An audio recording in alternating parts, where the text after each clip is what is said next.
En 2024, je faisais entre 15 000 et 20 000 euros de chiffre d'affaires par mois. Puis, en un rien de temps, tout s'est écroulé. Plus de business, plus de certitude, plus de plans. Et contrairement à ce qu'on pourrait croire, perdre l'argent n'a pas été le plus difficile. Pendant longtemps, j'ai cru que j'étais sur la bonne trajectoire. En octobre 2022, je m'expatrie en Bulgarie, j'arrive avec un business freelance qui fait entre 2 et 3 k par mois. Et le mois de janvier 2023, je fais déjà mes premiers 10 000 euros par mois. En 3 mois, je venais d'atteindre un step que je n'avais jamais atteint auparavant. Mais ça ne s'est pas arrêté là parce que les revenus, ils ont continué à grossir. Et avec, petit à petit, il y a aussi un sentiment qui a pris de la place en moi. J'avais l'impression d'avoir compris le jeu, que tous les problèmes étaient derrière moi et que ma vie, indéfiniment, elle allait aller vers le haut. Ça paraît bête dit comme ça, mais sur le moment, quand t'es en POV, toi t'as l'impression que ça va continuer à grimper. Et ça, c'est putain de dangereux. Et donc tu commences à faire plein de trucs de con, des dépenses inutiles. Tu penses pas forcément à demain, parce qu'en fait, demain tu sais que tu vas gagner plus d'argent. Du moins, ça c'est ce que je pensais. Mais la réalité m'a rappelé quelque chose que personne n'aime entendre. Rien n'est putain d'acquis dans la vie. C'est pas parce que t'as l'argent aujourd'hui que demain tu l'auras. C'est pas parce que t'as la santé aujourd'hui que demain tu l'auras. C'est pas parce que dans ton couple ça se passe bien aujourd'hui que demain ça sera pareil.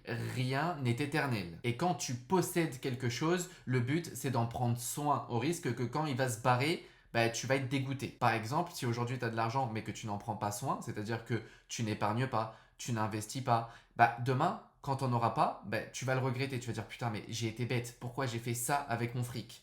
J'aurais dû faire ça, j'aurais dû faire ça, j'aurais dû faire ça. Et c'est ça qu'il faut éviter justement, les regrets. Pareil, demain tu es en couple, tout se passe bien, mais si tu prends pas soin de ton partenaire et que dans quelques mois, quelques années, il se barre, et tu le regretteras pour te dire au final si j'aurais fait ça, ça aurait duré plus longtemps, etc., etc. La vie, c'est comme ça. Ni toi, ni moi, ni Elon Musk ne contrôlent le jeu. Il y a un seul créateur aux commandes. Et moi, étant donné que tout allait bien, je pensais que ça allait continuer ainsi, et c'est comme ça que j'ai commencé à faire des choix complètement stupides. Des choix complètement drivés par l'ego. Rien de rationnel. Loin du mec qui passait de 2-3K à 10K par mois ou plus. Là, j'étais vraiment en mode, je suis le putain de boss, comme je te le disais tout à l'heure. Pour moi, c'était vraiment ça la vision. Et comme aujourd'hui, ça s'est bien passé, tu te diras que demain, ce sera pareil. Du coup, tu prêteras moins attention au futur. Et ça, c'est une erreur aussi que j'ai faite. Au final, j'ai cumulé plein de choix à la con.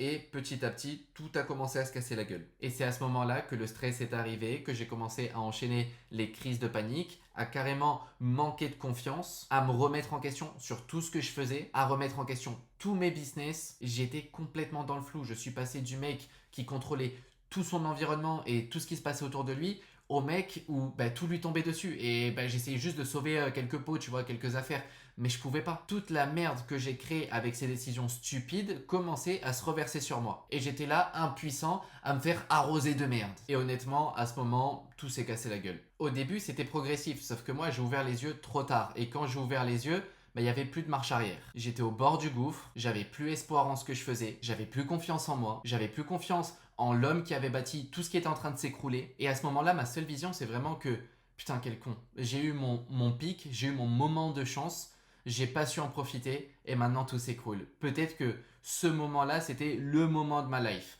Peut-être que ce moment-là, il se représentera plus jamais. Peut-être que, en fait, maintenant, je vais revenir à une vie normale et que, j'ai tout foiré. Encore une fois, parce que dans ma vie, j'ai été habitué à foirer beaucoup de choses. Et à ce moment-là, vraiment, c'est ce que je pensais. J'étais en mode, putain, pas encore une fois. J'ai foiré tellement de choses. En plus, avec les mêmes principes. Peut-être pas dans la même direction. C'était pas des questions de business, de...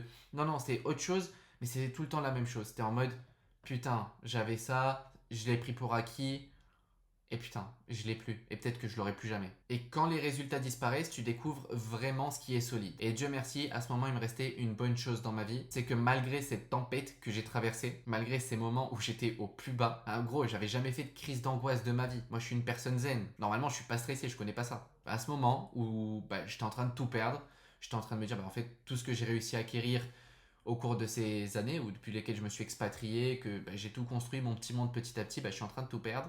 Et je pensais honnêtement au fond de moi que j'allais aussi perdre ma copine au passage, hein. Enfin c'est normal, le mec il est complètement dépité, le mec il est vivant mais on dirait qu'il est pas vivant. Tu passes d'un modèle où le mec il est ultra confiant, il est ultra bien, à un modèle où il est tout cassé. Moi j'étais en mode ça aussi je vais le perdre. Du coup dans ma tête c'était le foutu bordel. Mais Dieu merci, ça je l'ai pas perdu. Ce qui prouve la solidité du truc. Et là, j'étais en mode, putain, si au moins déjà j'ai réussi ça, c'est un bon signe. Et c'est précisément à ce moment-là que j'ai compris aussi quelque chose de très important dans la vie. C'est que le revenu, c'est complètement différent de la liberté. Beaucoup de personnes poursuivent un chiffre dans leur vie et elles sont sur le mauvais chemin. Tu vois, au cours de ces 2 dernières années, j'ai généré tellement d'argent, tellement plus qu'une simple personne qui a un salaire, on va dire, de 2500 euros par mois, mais tellement plus qu'au final, tu te dirais que j'ai des longueurs d'avance sur lui. Mais en réalité, il y a aussi beaucoup de personnes qui gagnent seulement 2500 euros par mois, qui, ce coup bas que j'ai mangé, ce down mental, ils auraient été mieux équipés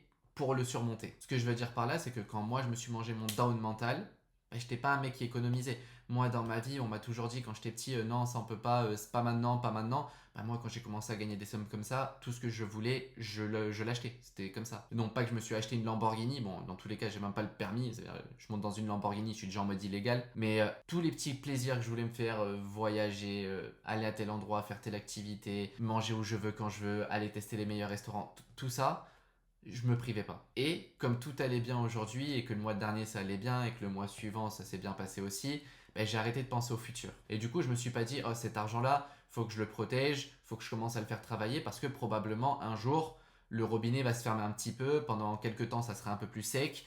Non, j'y ai pas pensé. Alors qu'il y a des personnes à 2500 euros par mois qui pensent justement à ça. Et qui, ce moment compliqué que j'ai eu, ces 365 jours que j'ai eu pour tout reconstruire, ils les auraient mieux vécus. Du moins, mentalement, ils auraient été plus tranquilles et moins stressés. Déjà que du stress, il y en avait. Et il y a aussi un piège à garder à l'esprit, c'est que un revenu élevé, ça peut masquer beaucoup de fragilité. C'est ce qui m'est arrivé. Et ça te met une petite leçon d'humilité quand même, parce que c'est pas parce que tu gagnes 10, 15, 20, 50, 100 000 balles par mois que t'es meilleur que le mec qui en fait 2005. Demain, quand le créateur qui contrôle l'univers décide de t'éprouver et de te fermer le robinet quelque temps, si t'as pas été malin, si t'as pas su construire une vraie liberté, si t'as pas su profiter de ta période d'abondance pour préparer une potentielle sécheresse, une potentielle période, on va dire, moins confortable, tu vas te manger une claque monumentale. Je l'ai mangé, hein, et elle fait mal. Et attention, parce que plus t'es haut, plus quand tu te la manges, elle fait mal. Moi, ça, je l'ai mangé à 15-20 000 euros par mois. Il y en a, ils se la sont mangés et ils vont se la manger à bien plus que ça. Et ça, grosso modo, c'est toutes les mauvaises choses qui me sont arrivées, même si en réalité, ça peut être des bonnes selon la perspective et que je suis pas forcément rentré dans tous les détails. Mais ce qui a suivi a probablement été la période la plus utile de toute ma vie. Je rigole pas. À ce moment-là, au moment où j'étais à zéro, j'ai décidé tout simplement du coup de ralentir, de façon que j'aille un peu plus vite dans le zéro ou un peu moins vite. Le un peu moins vite me paraissait être la meilleure solution, tu vois. Tu sais, c'est un peu comme si tu te casses la gueule d'un truc assez haut et que t'as un petit peu le temps de voir comment tu vas essayer de te positionner pour éviter de te casser toutes les côtes et crever sur le sol, quoi. Du coup, j'ai ralenti, j'ai commencé à réfléchir, chose que j'avais arrêté de faire depuis un petit moment et qui par ailleurs m'a mené à mon autodestruction, littéralement, et j'ai commencé à remettre en question toutes mes croyances personnelles, spirituelles, professionnelles, carrément les business que j'avais délaissés, que j'étais plus capable de gérer avec tout ce que j'avais, de façon qui se cassait en moitié la gueule, c'était des ruines, les trucs. En fait, j'ai revu toutes mes croyances sur ça et je me suis dit que c'était plus du tout ce que je voulais faire. Et avec du recul, je me rends compte que ce burn-out ou cette période un petit peu compliquée que j'ai vécue avec des crises d'angoisse, des moments à haut niveau de stress, c'est tout simplement parce qu'en fait, l'identité que je vivais, la vie que je vivais, ça correspondait pas à ce que je voulais vraiment au fond de moi. Ça correspondait à ce que je voulais au moment où j'étais arrivé, que je m'étais développé, etc. après mon expatriation. Et c'est un petit peu comme si j'avais mis pause sur la situation et que j'avais laissé passer le temps. Parce que oui, le temps, tu vas pas le mettre en pause. Et à ce moment-là, j'ai vu que mes priorités, ce que j'attendais de la vie, ce que je voulais faire au quotidien,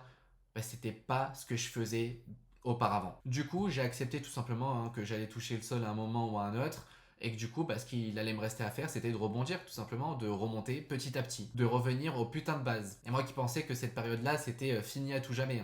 Non. Apparemment, le créateur avait décidé que j'avais d'autres choses à apprendre. Et il avait raison, je le vois avec du recul. J'avais beaucoup de choses à apprendre. Et au final, c'est en repartant de zéro que j'ai pu construire quelque chose qui, à l'heure actuelle, est beaucoup plus gros que ce que j'avais. Déjà, à l'époque, je gérais une entreprise. Là, maintenant, j'en gère 2. J'ai des équipes dans chacune d'entre elles. J'ai des clients de bien meilleure qualité. Je signe des deals beaucoup plus conséquents. En fait, je me rends compte que toucher le fond m'a permis d'atteindre le niveau suivant, de remettre le cap vers la bonne direction. Et dans cette vidéo, j'aimerais aussi partager avec toi 3 décisions que j'ai prises pendant cette période qui m'ont permis au final de transformer une période, comme je disais, où tu touches le fond en une période où tu passes au niveau suivant. Parce qu'au final, il n'y a pas eu une opportunité magique, ça n'a pas été un truc par hasard. La première décision que j'ai prise, c'est de développer une compétence rare et à haute valeur. Et ça, tu vas peut-être me dire que tout le monde le dit. En réalité, oui et non.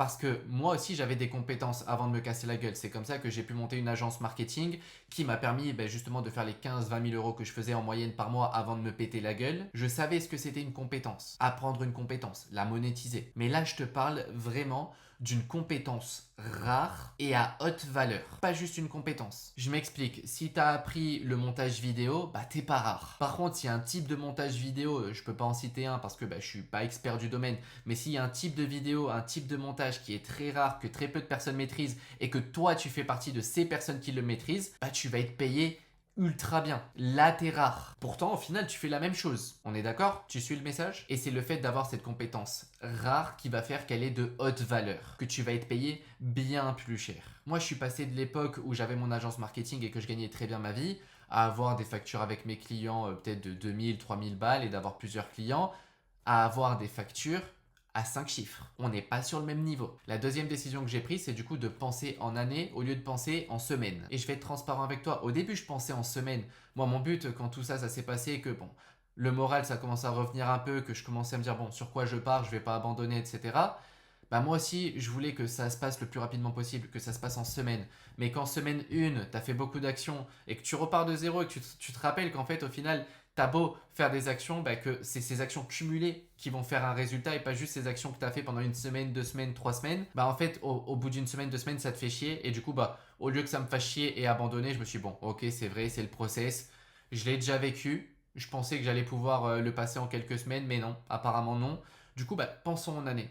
L'année prochaine, où est-ce que j'ai envie d'être? Dans 2 ans, où est-ce que j'ai envie d'être? Et dans 3 ans, où est-ce que j'ai envie d'être? Et tout simplement, de faire les actions en conséquence pour arriver, ou du moins optimiser les chances d'arriver là où j'ai envie d'être dans 1 an, 2 ans, 3 ans. Et le fait de me focaliser sur ça au lieu des résultats et de donner du temps, c'est-à-dire des années au lieu de donner des semaines et des jours, ça m'a énormément aidé. T'es moins stressé, t'as la vue beaucoup plus claire, tu travailles beaucoup plus intelligemment et tu builds quelque chose de solide qui dure dans le temps. Et la troisième décision que j'ai prise, ça a été de créer des actifs et pas simplement des revenus. Développer mes entreprises pour qu'elles aient une réelle valorisation. Et c'est justement à partir du moment où j'ai pris ce genre de décision que j'ai commencé à construire de nouveau. Il y a des jours faciles, il y a des jours compliqués, il y a des jours neutres. Mais des jours, ils sont super cool. Et des fois, t'as beaucoup de jours de merde qui s'enchaînent. Et des fois, t'as de la chance, t'as beaucoup de bonnes journées qui s'enchaînent aussi. La seule chose, c'est que tu ne contrôles pas ça. Par contre, tes actions, tu peux les contrôler. Comment tu vas réagir à ce que le monde extérieur te renvoie, tu peux le contrôler. Ça fait bullshit, dit comme ça. Mais crois-moi, il te faut ce genre de réflexe quand tu passes du haut